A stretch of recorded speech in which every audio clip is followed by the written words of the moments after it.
Hey there, and welcome to the A.D.K channel. I, of course, am Dave. There's no Kirk and no Andy this evening. They're off doing other interviews for the channel. But I do have a couple of the guys from the wonderful band As Vengeance Falls. Welcome to the channel. Hello. Hey Dave, how's it going? Very well, very well. Thanks for coming on. I know the other guys have all got either other things going on, and hope we may have someone join us if they join shortly. Otherwise, we're going to just kind of crack straight on.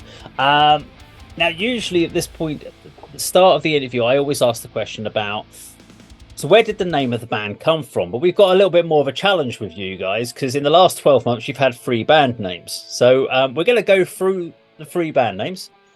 I'd like to understand, obviously, there's been quite an immediate change in the last 6 weeks or so to the most recent name. Yeah. But effectively, we've got 3 names. So we had A Nightmare Upon Us, which is where I first met you guys back in March 2022. Yep. Not too long after that, maybe about 8 weeks or so after that, I think you became 12 Year Horizon. Yep, we did. And then about 6 weeks ago, you became As Vengeance Falls. So do you want to talk us through these name changes for me and explain the reasons why these names changed? I think they just changed from the development of the band, because A Nightmare Upon Us has been around for a while, and we don't have that same style anymore. Our old singer at the time had a little bit more of a Bruce Dickinson kind of Dragon Force feel to it, so it was a little bit more maiden-y, more than we are now. But yeah, and I think once we got rid of that singer, we wrote some new stuff. You know, we got Adam and Jake in the band, and then our music wasn't fitting that name anymore. Right. So then we changed again, and then unfortunately our lead guitarist Ricky passed away. So then Marv joined, and then I sat on and changed again, and we weren't all very happy on the name. So we just thought, I can't remember who came up with the name, but we were sitting in the pub brainstorming. We were at the Devonshire Arms in Camden, just throwing out ideas. And I think Jake put forward the name, and Marv's just stood up and gone, "Yes, I'm loving that." And so we were like, "All right, well, we got to throw that to Tyrone, who's not here, and we'll take a vote on it and stuff like that." And I think within about 20 minutes, that became the band name. It caught on pretty quick. Right. Okay. Yeah. Now, did the names? I know that Nightmare Upon Us, we were talked previously before we started the interview, Tyrone, we were talking about lots of different members and people changed, and so that there was obviously a massive, so it's like Spinal Tap drummers. You had quite a few changeovers going on in the previous, so that makes complete sense to move forward. But why pick the name initially of 12 Year Horizon? Why that name come in? Was it a case of that you just had a whole load of names and went that one, or did it have any particular meaning? Go on, from what I remember, it was the same deal. We've always kind of tried to do things quite democratically in the band. So we just absolutely brainstorm a bunch of ideas. We put forward our own ideas and stuff like that, and then you kind of slowly shortlist them all. And this one ended up being on the top of on one of the shortlists, and I think it came in at a 3-2 vote. So it wasn't like love at first sight or anything, okay. But it meant a lot to Jake. From what I remember, it's had a lot to do with his childhood and a lot of the issues he had growing up with his family and things like that. And so we felt, well, at least the name's got then a sense of, meaning behind it rather than just one of these random names. And so that, from what I understood, is the reason behind 12 Year Horizon. It was a name that was liked by the majority at the time, and it had a bit of meaning behind it. So, okay. Yeah.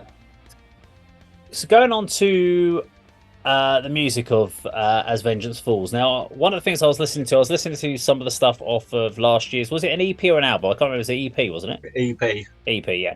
So I was listening to some of the tracks off the EP, Mountains, etc. Now, one of the things I noticed on the EP versus live is all the vocals on the EP are done by Jake.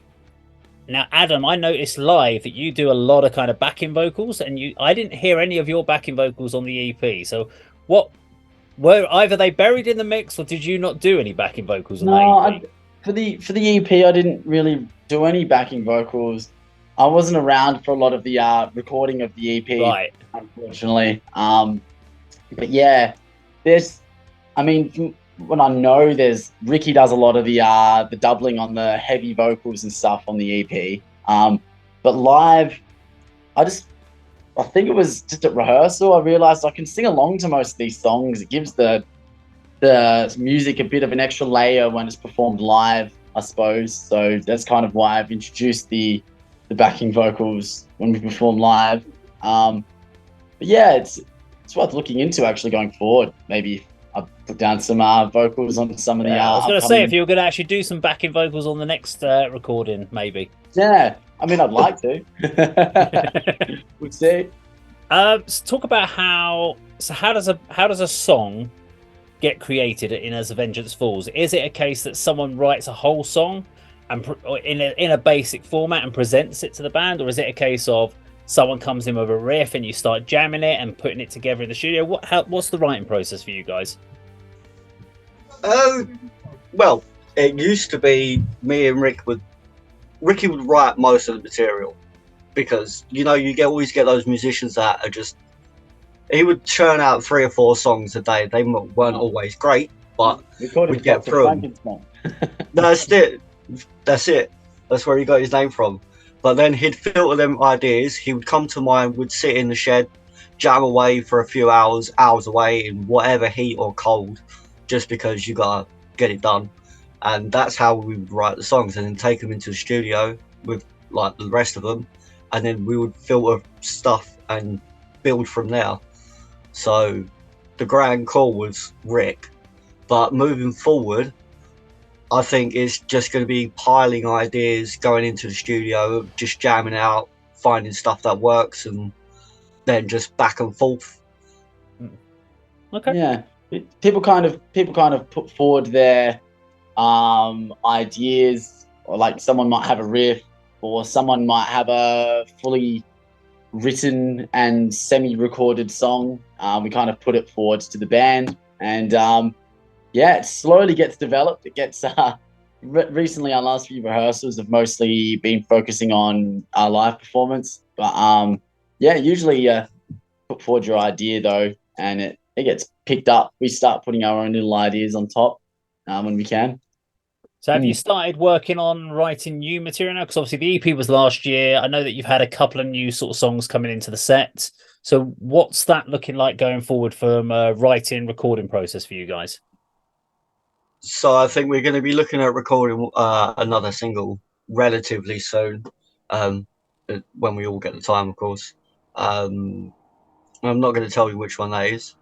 But coming forward to like next gigs, we are going to be chucking in some older songs but never been played, or have been played once.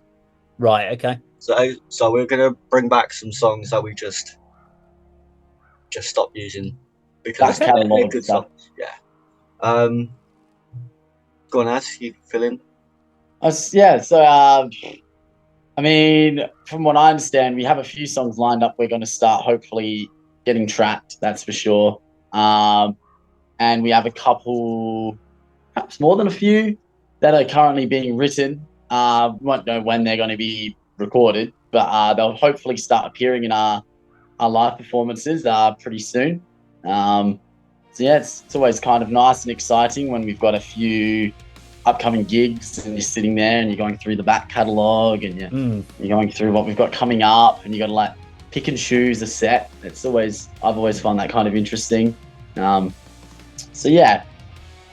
next set should be a bit different from what we've performed before. I felt we kind of got stuck in a little, not a rut, but like a little series of live performances where we were just playing almost the same set and just swapping out 1 or 2 songs. So hopefully our next few sets will be quite eye-opening for a lot of people, hopefully. That'll be good. Yeah. I'll be looking forward to that. So one of my last sort of questions I've got to ask anyway quickly. So I've got to ask Tyrone, You haven't ordered a front skin with As Vengeance Falls on, have you, for your kick drum yet? Not yet, no. Not yet. Okay, you're going to give Not it some yet. time before you order one, just in case you of change name course. again. Well, that last one I had to put on by hand, and it was like what a letter by letter. So it took me ages to get that on there, and then 6 weeks later we changed our name. I was like, God damn it! All that I do work. remember sitting there thinking that, going, "Hang on, he only recently just got he got a kick drum skin. Why would you do that?" I know. So I guess apart from you've got the Metal to the Masses quarterfinal, so congratulations for getting into that. We've got some great bands coming up, and I know we'll be talking about the quarterfinals in next week's live stream, which actually probably won't be that week by the time the video goes live. For whenever this video lives on the 27th of April, we've got a 2-hour live stream of which half an hour we are going to be talking about all the quarterfinalists. And hopefully, all the three of us on the channel will be given our prediction of who we think are the 4 bands that will make the final. That's going to be an interesting debate. It will.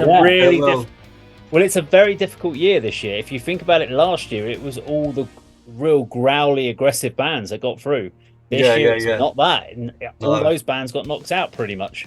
So it's a very different mix of bands this year. But I guess finally then, you've got your Metal to the Masses quarterfinal. What are the other things? I know you said you've got some recording to do. Is there anything else on the other agenda for As Vengeance Falls this year?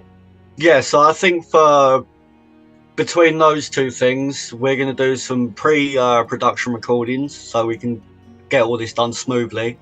And then we've got a gig on the 3rd of June at the Cart and Horses in Stratford, which is famous the home of Iron Maiden. So being a huge Maiden fan, I am absolutely looking forward to that. Yeah. And apart from that, we've got a lot of things in the work, but nothing confirmed yet. But that's the next thing after that next gig.